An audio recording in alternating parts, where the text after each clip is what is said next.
Welcome home, Cojourners. I'm glad you're here for another episode. I'm Dr.Thema Bryant, licensed psychologist, ordained elder, and sacred artist, here to facilitate your journey home to yourself. On today, our topic is giving yourself grace. Giving yourself grace. And we're going to start the episode, as we often do, with poetry. The poem on today is written by my late mother, Reverend Dr. Cecilia Williams Bryant, from her book, I Dance with God, and it is being read by my daughter, Ife Davis, a sophomore at New York University, theater major, playwright, and poet. Ife Davis will share the work of my mother, her grandmother.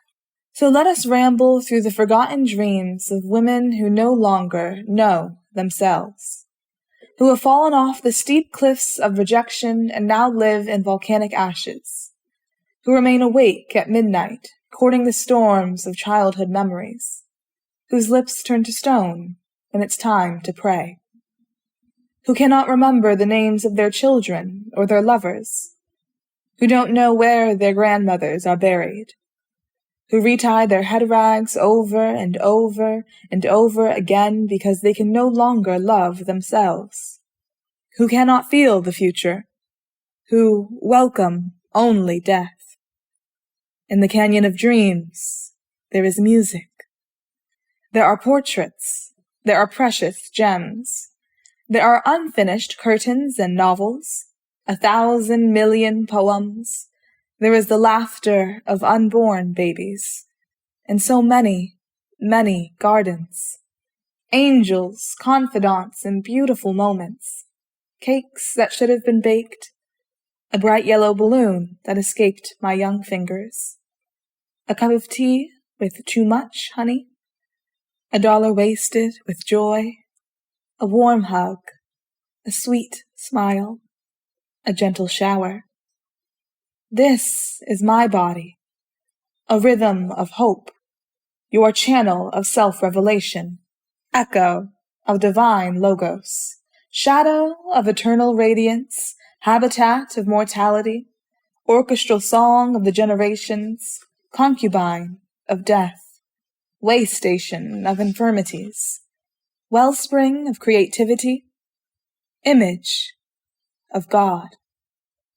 Today I will take off my shoes, my success, my makeup, my fear, my anger.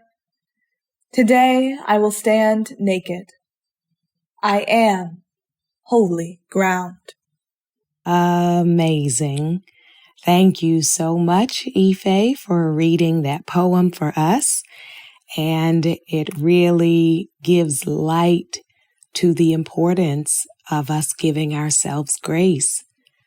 I wonder on today how it lands with you, how it sits with you to consider being gentle with yourself, being caring toward yourself, being patient with yourself.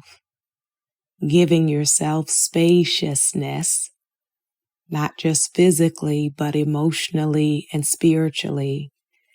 Giving yourself space and understanding to feel what you feel, to release the judgment, the condemnation, the harshness, to give yourself the opportunity for a fresh start, no matter how many times you have had to begin again, no matter how old you are or how young you are, no matter how much you believe you should be someplace else other than where you are right now, but instead to meet yourself in this present reality with kindness and with understanding, to recognize that where you are on your journey makes sense, given the life that you have lived. And so on today, we focus on giving ourselves grace.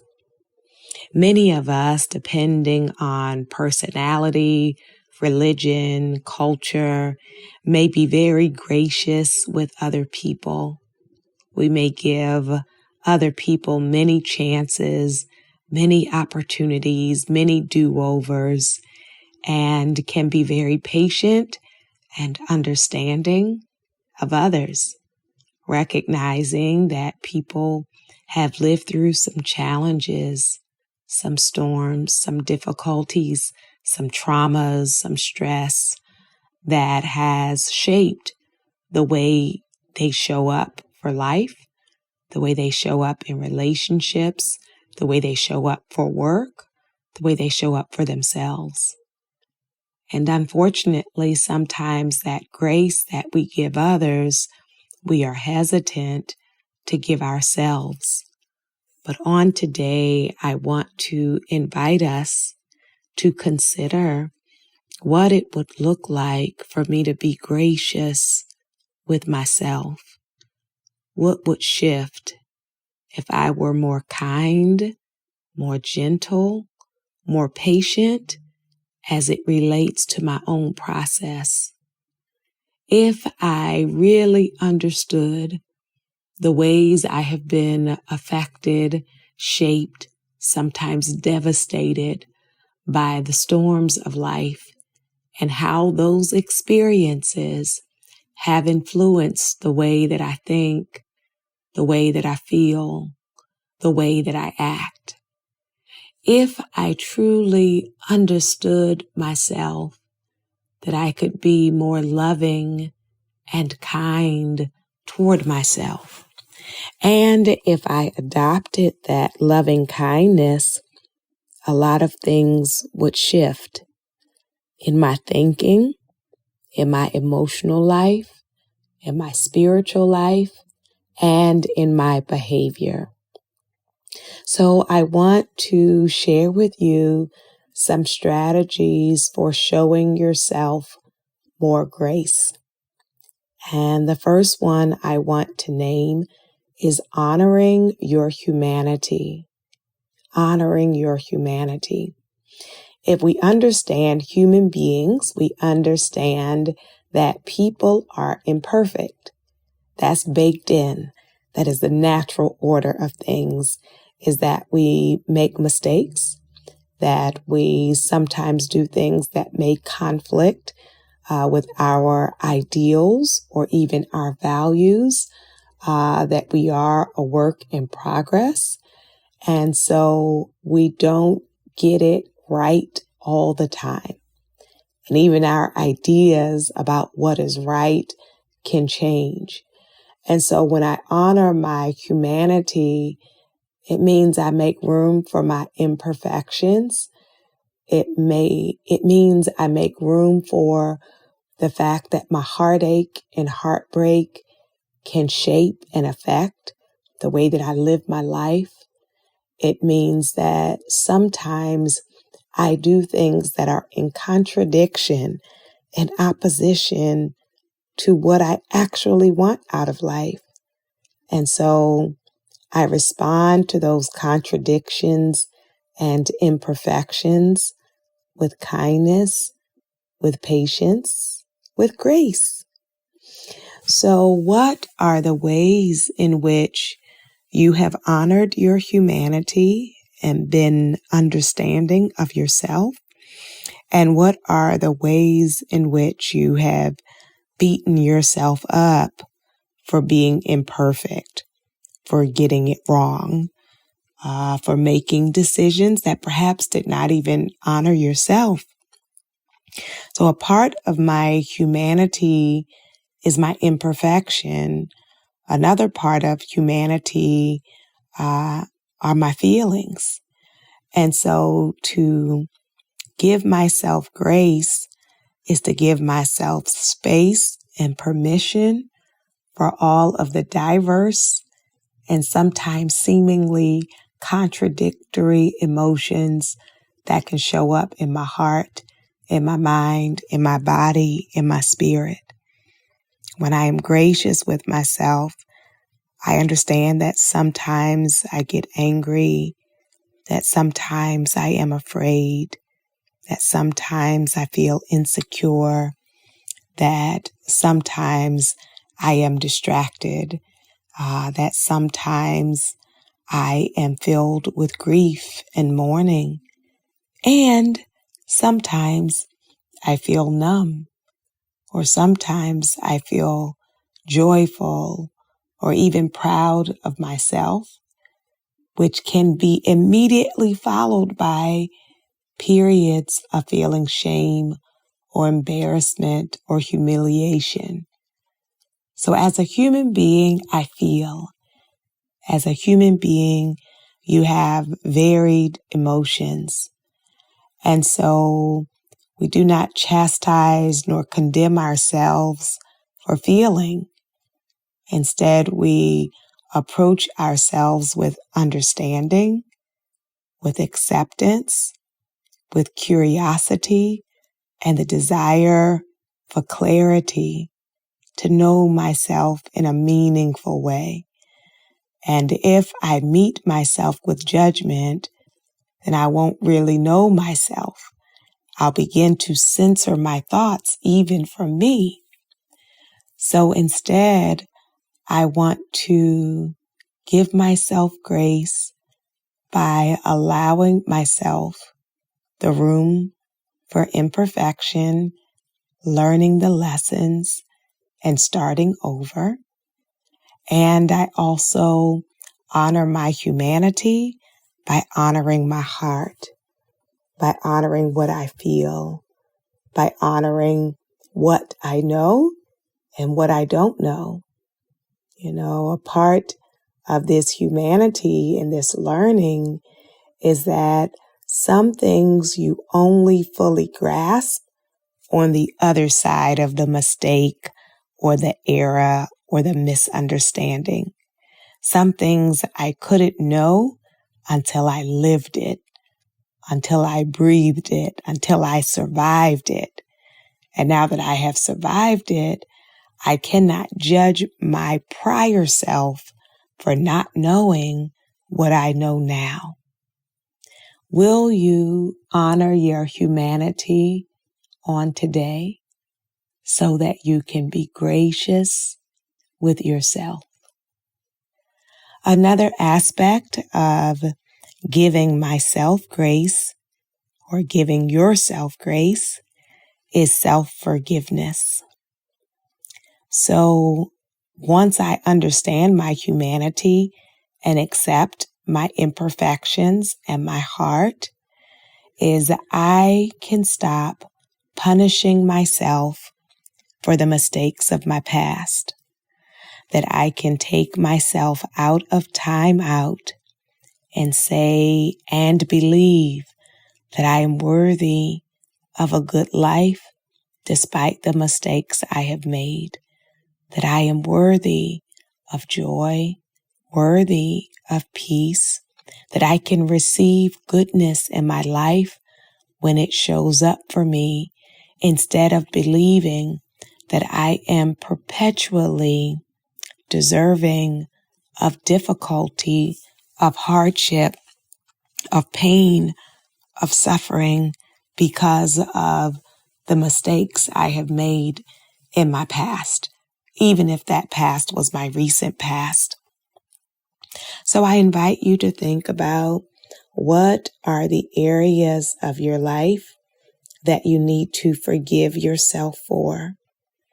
What are the areas of your life that you have felt such deep guilt about, that perhaps you have rejected or questioned kindness when it shows up for you, and only believing that you are deserving of hardship? So when hardship shows up, we're like, oh, of course that terrible thing would happen. And when goodness shows up, we find it unbelievable. So we may run in the other direction, and we may even reject it. So I give myself grace by forgiving myself, by saying that, yes, there are things I have done that I believe are wrong. There are things that I've done that if I could have a do-over, I would have made a different choice.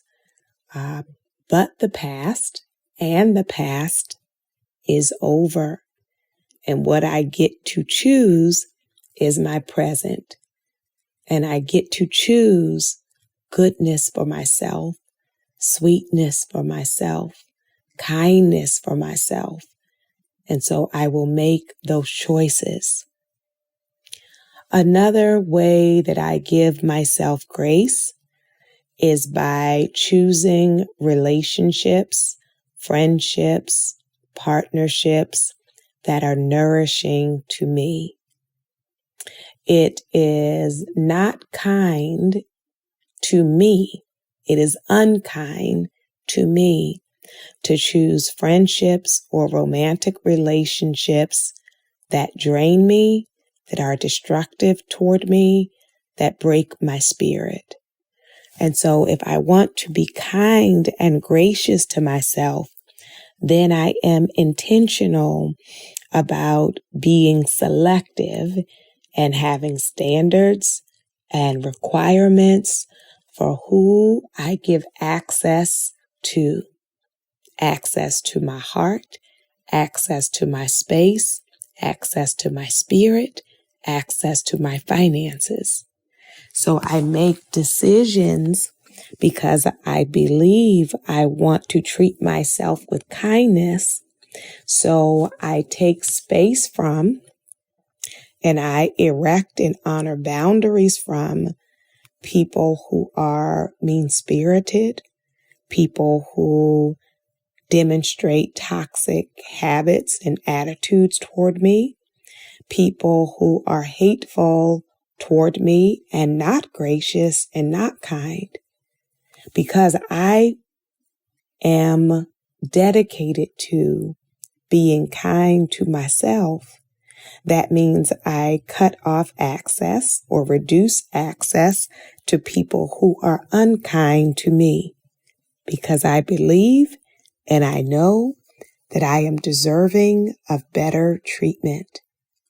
And so whether they are coworkers, strangers, family, friends, or partners, I do an assessment, an evaluation of, is this connection, is this relationship good for my mental health? Is it beneficial to my nervous system? Is accepting this phone call or signing up to spend more time with this person, is this an act of kindness toward myself, or is it a form of self-sabotage and self-destruction? I choose caring friendships as an act of grace to myself, to recognize I have been through enough, more than enough, that I am desiring and intentional about filling my space with people who are kind and compassionate toward me. And it means there is a line, there is a barrier as it relates to people who mistreat me, because I believe that I am deserving of better than that. I make a different choice and I make a different decision in terms of those things that will honor me, that will be respectful of me. And so as we think about this reality of being gracious toward ourselves and kind toward ourselves, we also make a decision to choose self-compassion over self-judgment. I choose self-compassion over self-judgment. What does that look like? It means we recognize being a loving person is not merely measured by the ways in which I am loving toward others, but it also is about me being loving and compassionate toward myself. So if you think about being compassionate toward yourself, you will engage in self-care and you will exercise healthy boundaries. When I am compassionate toward myself, I take good care of me. I do not neglect myself or abandon myself. Instead, I honor myself. So to be compassionate is to be intentional about what I am going to eat. It is to be intentional about my rest. It is to be intentional about my breath and my healthy habits. It is to be intentional about doctor's visits and what is needed by my body, by my heart, by my mental health, by my spirit, and in terms of my financial well-being. If I am compassionate toward me, I will make decisions that preserve me and that protect me. So what are the ways that you can take care of yourself as an act of grace? And this leads to me setting boundaries as well. If I am going to take better care of myself, that will mean I need to say no to some things. I need to set limits for some things. I need to release some things. So what will you agree to say no to in this season as an act of compassion, as an act of grace? What will you release out of your obligations, your commitments, some things that you have decided were necessary or mandatory, but that you don't actually have to continue to do, that you get to make a new decision and embrace the beauty and the healthiness and the sacredness of no, so that you can honor you. And as you begin to do that, you recognize that it may feel difficult initially, but that it gets easier with time. To be gracious toward myself means I cannot say yes to everything and everyone. To be gracious to myself means I have to set limits and set boundaries. Another aspect of showing myself grace is to release comparison. Sometimes we compare ourselves to other people, and that causes us to be harsh with ourselves, embarrassed, ashamed, humiliated, but we are living lives that are different from those who are around us. And so I do not set my standard of success based on other people's journey. And I especially release these false timelines where I say to myself, by 20, I must be here. By 25, I must be here. By 30, I must be here. By 50, I must be here. By 60, these things must happen. We create these false timelines that can leave us feeling overwhelmed, can leave us feeling like failures, can leave us feeling inadequate. And so who have you been comparing yourself to that has created distress for you?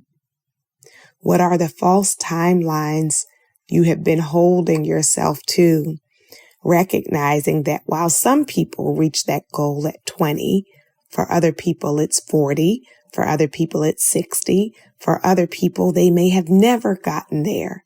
And so I cannot take on someone else's journey or someone else's timeline.